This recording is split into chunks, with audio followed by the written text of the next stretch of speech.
जी जरा मुझे ये बताइए, आंकलन क्या है पार्टी में आपका इस बार चुनाव के लिए, क्योंकि जो जिस तरह से एकजुटता आप दोनों ओवैसी साहब दिखा रहे हैं हुमायूं कबीर के साथ, आंकलन क्या कर रहे हैं आप बंगाल में? कितनी सीटें निकाल पाएंगे आप लोग?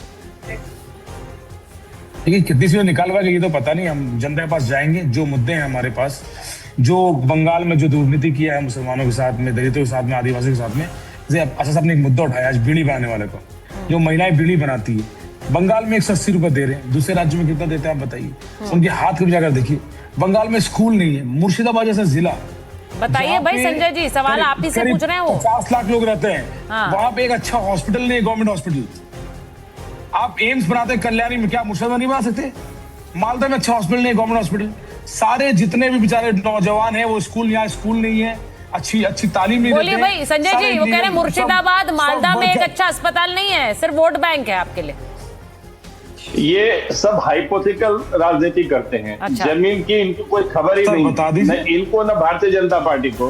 और यही कारण है कि पश्चिम बंगाल में ऐसी शक्तियां पनप नहीं पाती। दीदी के आने के बाद हर जिले में सुपर स्पेशलिटी हॉस्पिटल। अरे चुप रहो मेरे भाई, तुम्हारे टाइम मैंने नहीं बोला। और दीदी के आने के बाद हर जिले में सुपर स्पेशलिस्ट हॉस्पिटल बने हैं। हर जिले में स्कूलिंग व्यवस्था, सामान्य हॉस्पिटल व्यवस्था, सारी चीजें अच्छी हैं, सारी चीजें अच्छी हैं। और यदि ऐसी आज तक हम क्यों जीत रहे थे और हम फिर क्यों जीतेंगे? 4 मई को जब रिजल्ट आएगा, चौथी बार दीदी की सरकार बनेगी और भारी बहुमत के साथ बनेगी। आप चुप रहिए। आपका जब आप रहते नहीं है मुर्शिदाबाद, इसका मतलब आप इसका बाद में करिएगा।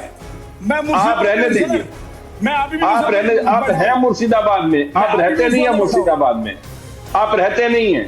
आप जब रहोगे लोकल लोगों से पूछेंगे, वो बताएंगे आपको।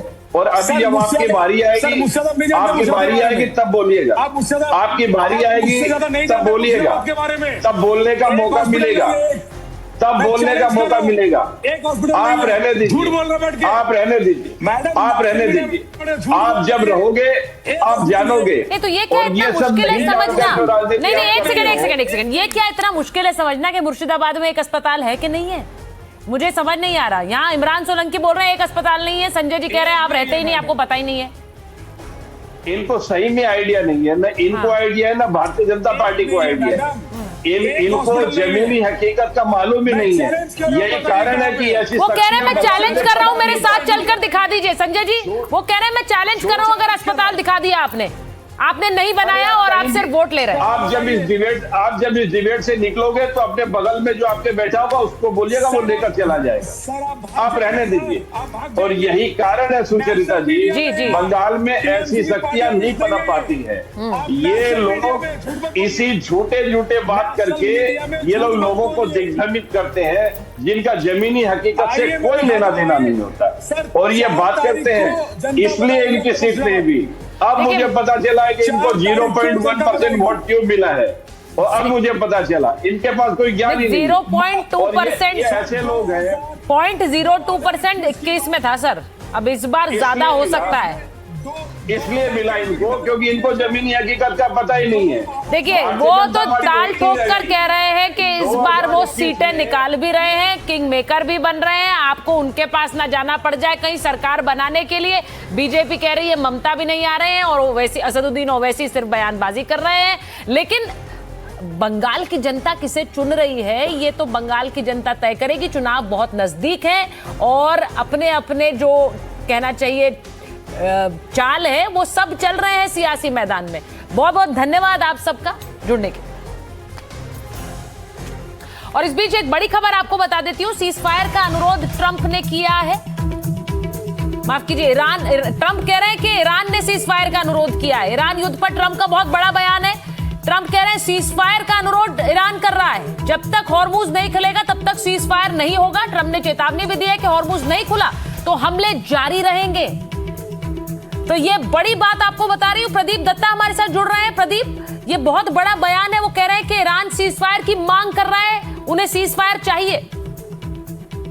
देखिए, अगर आप इस बयान को देखें तो इसमें दो बातें डोनाल्ड ट्रंप कहने की कोशिश कर रहे हैं। एक तो वो ये कहने की कोशिश करें जो नई लीडरशिप है वो रेडिकलाइज नहीं है, उनका कहना है कि इन्होंने घुटने टेक दिए और ये सीज फायर चाहते हैं। और दूसरी बात जो डोनाल्ड ट्रंप का कहना है कि अगर स्ट्रेट ऑफ हॉर्मुज यानी कि कंडीशन उन्होंने रख दी है, जब तक स्ट्रेट ऑफ हॉर्मुज नहीं खुलता है, जब तक वहां से शिप की मूवमेंट नहीं होती है, तब तक सीज फायर बिल्कुल नहीं हो सकता। और उन्होंने ये भी चेतावनी दे दी है कि पूरी तरह से तब तक वो बम्बार्डमेंट करते रहेंगे ईरान पर और पूरी तरह से ईरान को खंडरात में बदल देंगे, यानी कि स्टोन एजेस में ले जाएंगे, पूरी तरह से खंडरात में तब्दील करके रख देंगे ईरान को। क्योंकि लगातार हमने देखा है कि जो दो मेन ऑब्जेक्टिव रहे ईरान की, जो यूनाइटेड स्टेट्स ऑफ अमेरिका की, एक ऑब्जेक्टिव ये था रजीम चेंज चाहते थे, जो भी पूरा नहीं हो पाया, पॉलिटिकल ऑब्जेक्टिव था। मिलिट्री ऑब्जेक्टिव ये था कि वो चाहते थे कि पूरी तरह से इनकी जो बैलिस्टिक मिसाइल है उनको तबाह कर दिया जाए और साथ में जो इनकी जो प्रॉक्सीज है उनको भी तबाह बर्बाद कर दिया जाए। लेकिन अभी तक हमने देखा है कि लगातार ईरान की तरफ से पलटवार किया जा रहा है, हमले लगातार हो रहे हैं, इजराइल और बाकी जो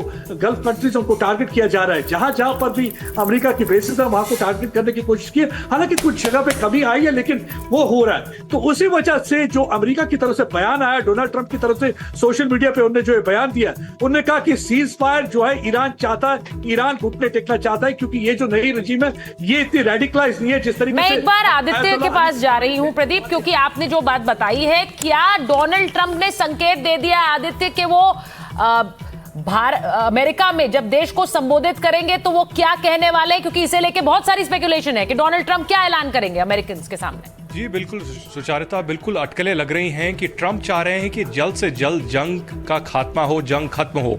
लेकिन सवाल ये कि ट्रंप ने शुरुआत की थी जंग की ये बोलकर कि ईरान में जो सरकार है, ईरान में एक रेजिम चेंज होगी। वो रेजिम चेंज तो नहीं हुई, एक आयतुल्ला को हटा के दूसरे आयतुल्ला को लगाया है। तो सबसे बड़ा सवाल तो ये कि क्या कल जब देश को संबोधन देंगे राष्ट्रपति ट्रंप, तो क्या वो जो है सीज फायर की बात रखेंगे? क्या वो कहेंगे कि ईरान सीज चाहता है?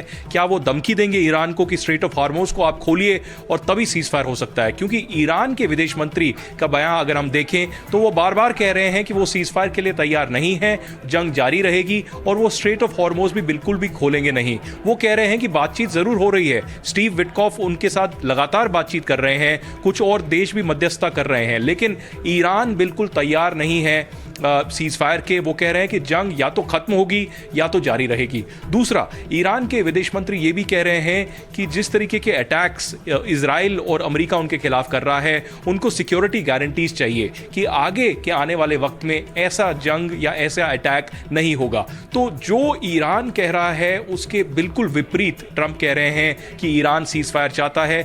ऐसा पब्लिकली इंटरव्यूज में या स्टेटमेंट्स में ईरान के विदेश मंत्री या राष्ट्रपति ने बिल्कुल नहीं बोला है। तो देखना यह होगा कि आने वाले वक्त में क्या होता है। लेकिन सबसे बड़ी बात यह कि कुछ ही घंटे में राष्ट्रपति, ये बहुत बड़ी बात है क्योंकि ईरान लगातार कह रहा है हम सीज फायर की बात नहीं है, डील की बात नहीं कर रहे हैं, लेकिन डोनाल्ड ट्रंप कह रहे हैं कि वो सीज फायर मांग रहा है। ऐसे में अपने देश के लोगों के सामने डोनाल्ड ट्रंप क्या कहेंगे, क्योंकि अपने देश को संबोधित करने वाले हैं, ये देखना होगा, वो बड़ा ऐलान होगा।